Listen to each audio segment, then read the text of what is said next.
Kompania franceze e prodhimit automobilave është bërë pishman që e ka prodhuar, duke e krahasuar me 240-shin e famshëm gjerman.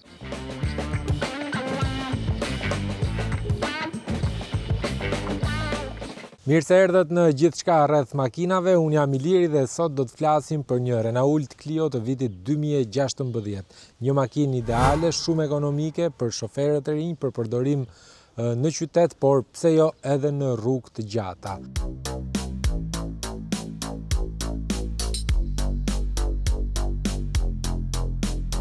Kjo Clio e vitit 2016, kjo makinë franceze e prodhuar me një motor 1.5 DCI, shumë ekonomik, është një nga modelet që kompania franceze e prodhimit automobilave është bërë pishman që e ka prodhuar.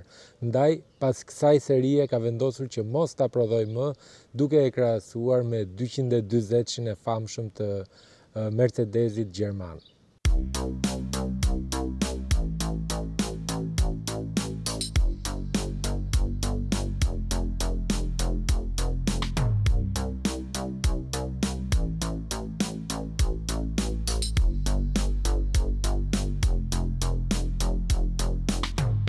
Ky version që po shikoni ka disqet 15-she dhe e bën këtë makinë më komode dhe më premium. Vjen me një dizajn sportiv dhe elegant për kategorinë e kësaj makine.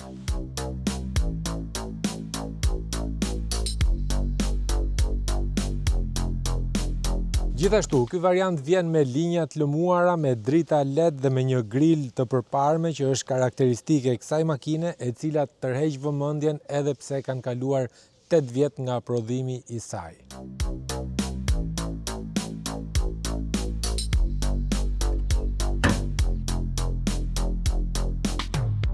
Në këtë makinë, francezët kanë vendosur motorin legjendar 1.5 DCI, është një nga motorët më të mirë që prodhon Renaulti, në fakt që e ka marrë edhe Mercedesi dhe unë nuk e di ende sot arsyen pse kjo makinë nuk është shumë e preferuar në anët tona në Shqipëri.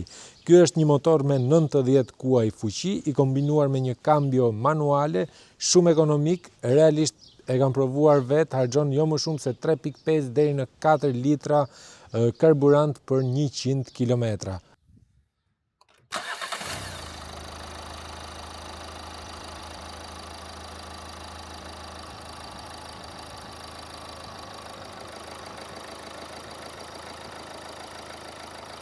Motori 1.5 DCI me 4 cilindra vjen në 3 variante të fuqisë, 75, 90 dhe 110 kuaj fuqi dhe është Euro 6.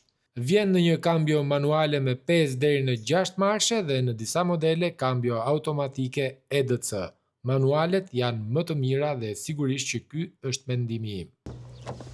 Ndërsa, për sa i takon pjesës së brendshme të kësaj makine, sigurisht që Renaultja është kujdesur që t'i hedh kësaj makine të gjitha opsionet e nevojshme, duke ardhur me këtë timon multifunksional. Në krahun e majt keni opsionin e Control Cruise ose e limitatorit të shpejtësisë, pra kemi edhe levën që komandojmë muzikën, radion, pra këtej nga ana tjetër kemi panelin e kontrollit të dritave, sigurisht që ka dhe një ekran me prekje, me navigator. Kjo makinë ka të implementuar edhe sistemin Start and Stop, çka e bën këtë makinë të jetë edhe më shumë ekonomike, pra fiket dhe ndizet në semafor. Gjithashtu, kjo makinë ka edhe sensor parkimi, Bluetooth, fish aux dhe në disa modele edhe kamera parkimi. Sigurisht edhe sistemet e sigurisë me ABS dhe ESP e kanë bërë këtë makinë të vlerësohet me 5 yje. Mangësitë e kësaj makine, personalisht, ose është mendimi im personal, ka të bëjë me cilësinë e plastikës që ka vendosur Renaultja në këtë makinë. Sigurisht edhe për sa i përket izolimit të zhurmave të jashtme brenda kabinës, që nuk është në atë nivelin 100% të mundshëm.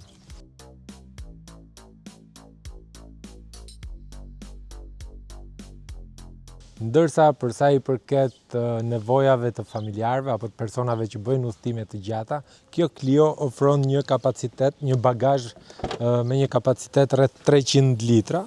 Është goxha e bollshme për sa i përket strukturës së kësaj makine, sepse ka ruajtur Renaultja në këtë edhe le të themi makinën, versionin e makinës sedan duke e përshtatur me atë station wagon. Duke e parë nga larg nuk të jep përshtypjen fare të një station wagoni. Hapësirë e goxha e bollshme dhe këtu me që jemi tek pjesa e bagazhit, dua të zbuloj një detaj shumë të rëndësishëm sepse makinat e prodhuara pas viteve 2015 le të themi ose në 10 vitet e fundit nuk kanë gomë rezervë, por kanë këto pajisjet të cilat ju vinë në ndihmë sa herë që ju dëmtohet një gomë dhe do t'ju duhet që ta riparoni apo ta zëvendësoni dhe të vendosni një gomë rezervë. Pra, kur nuk e ke gomën rezervë, çfarë do bësh? Është kjo shkuma që futet tek goma e dëmtuar dhe më pas fryhet me kompresor. Dhe mund të bëni deri në 50 ose 70 kilometra. Deri në 70 kilometra mund ta ngisni makinën me gomën e dëmtuar, pra me këtë shkumën brenda saj. Dhe në qoftë se nuk e ka makina juaj këtë shkumën apo këtë kompresorin, do t'ju sugjeroja dyqanet Tronix. Sigurisht që mund t'i hidhni një sy në të gjitha rrjetet sociale, mund t'a gjeni tronix.al. Aty mund gjeni jo vetëm shkuma, por edhe kompresor dhe shumë produkte tjera që i përkasin ose që vinë për makinat tuaja.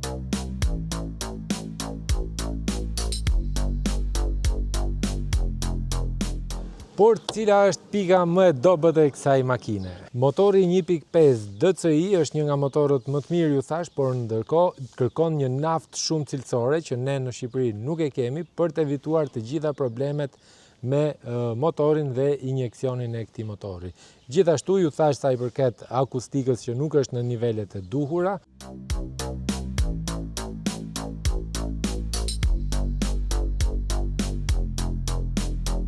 Por cilat janë pikat e forta të kësaj Renault të vitit 2016. Kombinimi i thjeshtësisë me efikasitetin, konsumi i ulët i karburantit dhe komoditetin në udhëtime të gjata, sidomos për shoferët e rinj.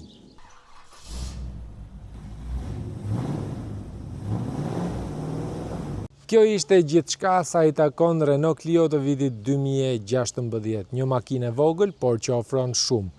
Lër një koment nëse ke në plan të blesh një makinë të tillë apo ke patur një eksperiencë me Renault viti 2016. Mos harro të bësh like, të aktivizosh zilen dhe të lësh një koment për çdo pyetje që mund të kesh për gjithçka rreth makinave.